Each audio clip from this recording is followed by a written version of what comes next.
सर्वेभ्यो नमस्कारः। श्रुतिस्मृतिपुराणानाम् आलयं करुणालयं नमामि भगवत्पादशङ्करं लोकशङ्करं।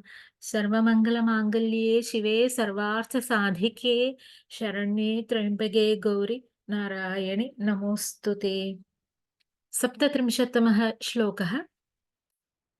विशुद्धौ ते शुद्धस्फटिकविशदं व्योमजनकम् शिवं सेवे देवीमपि शिवसमानव्यवसिताम् ययोः कान्त्या यान्त्या शशिकिरणसारूप्यसरणेर्विधूतान्तर्ध्वान्ता विलसति चकोरीव जगति।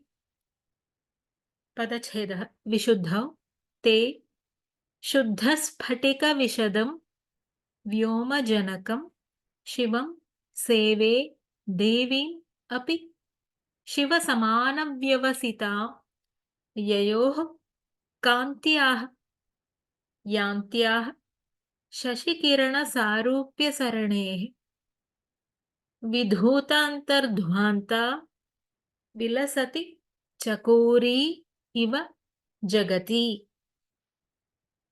अन्वयः।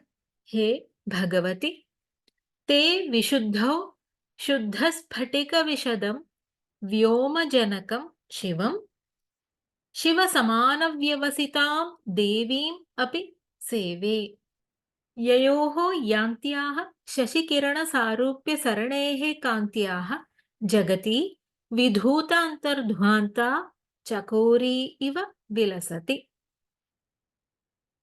आज्ञाचक्रस्थं शिवं स्तुत्वा अथ विशुद्धिचक्रस्थं शिवं स्तौति। आकाशतत्त्वात्मकं विशुद्धिचक्राधिष्ठान देवता द्वन्द्वो स्तौति। हे भगवति, ते विशुद्धौ शिवं देवीम् अपि सेवे। ते तव भवत्याः विशुद्धौ विशुद्धिचक्रे विशुद्ध्याख्ये चक्रे ते कण्ठस्थे षोडशदलपद्ममध्ये त्वदीयलीलाविग्रह कण्ठस्थानस्थिते भवदात्मक आकाशतत्त्वरूपे ते विशुद्धौ शिवं देवीम् अपि सेवे। किं लक्षणं शिवं सेवे? किं लक्षणां देवीं सेवे?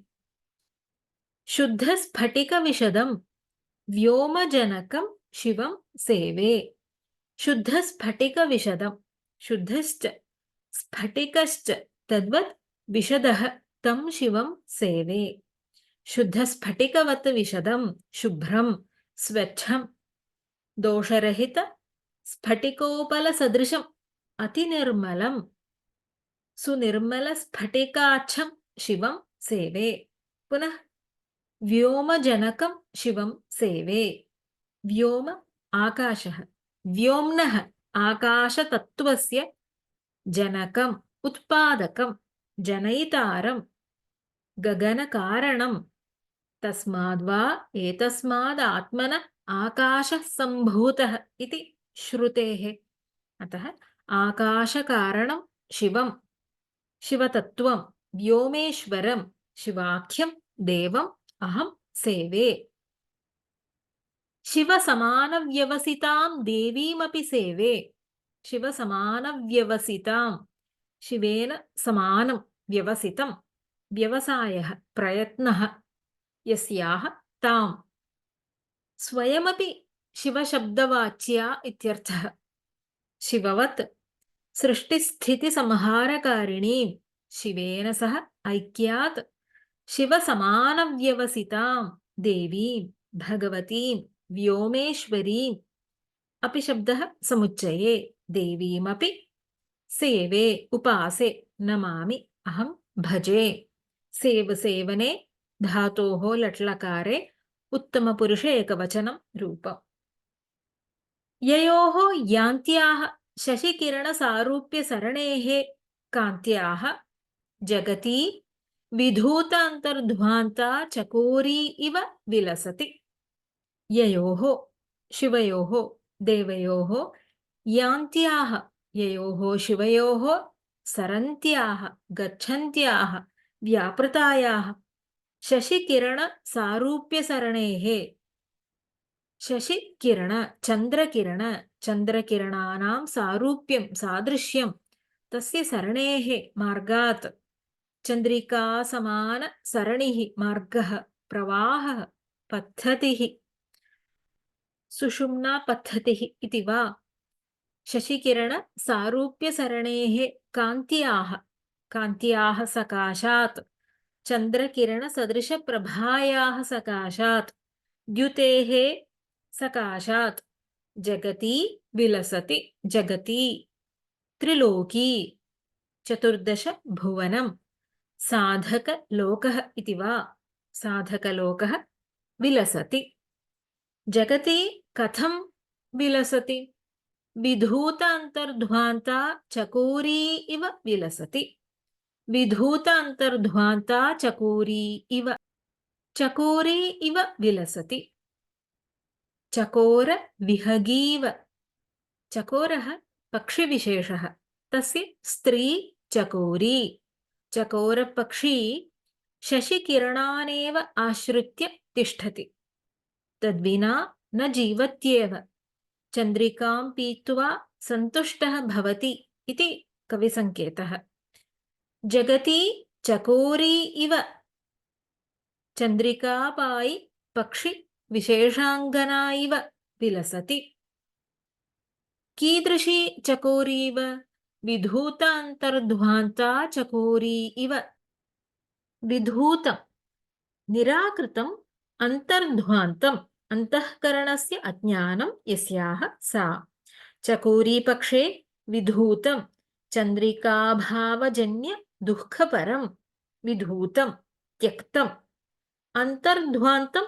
मनोमालिन्यं ध्वान्तं नाम तमः अन्धकारः निरस्तम् अन्तस्तिमिरं यस्याः एवं विधा चकोरी इव जगति विलसति त्रिलोकी प्रकाशते शोभते आनन्दं प्राप्नोति जगति चिद्भानेन एव भासते तद्व्यतिरेकेण न भासते इत्यभिप्रायः यथा ज्योत्स्नापानेन चकोरी सन्तुष्टान्तरङ्गा एवं शिवयोः ज्योत्स्नासदृश प्रभया साधकलोकः विधूत अन्तर्ध्वान्तः सन्तुष्ट अन्तरङ्गः भवति इति भावः ज्योत्स्नामृतपानेन चकोरी निरस्तान्तःपरितापा भवति तद्वत् देवतासम्बन्धि सुधापानेन साधकलोकः सन्तुष्टः भवति शिवयोः देहप्रभया ज्योत्स्नया साधकलोकः तृप्यति इति भावः विशुद्धौ ते शुद्धस्फटिकविशदं व्योमजनकं शिवं सेवे देवीमपि शिवसमानव्यवसिताम् ययोः कान्त्या यान्त्या शशिकिरणसारूप्यसरणेर्विधूतान्तर्ध्वान्ता विलसति चकोरीव जगति ॐ सर्वे भवन्तु सुखिनः सर्वे सन्तु निरामयाः सर्वे भद्राणि पश्यन्तु मा कश्चित् दुःखभाग् भवेत् ॐ शान्ति शान्ति शान्ति हरिः ॐ श्री गुरुभ्यो नमः हरिः ॐ धन्यवादः।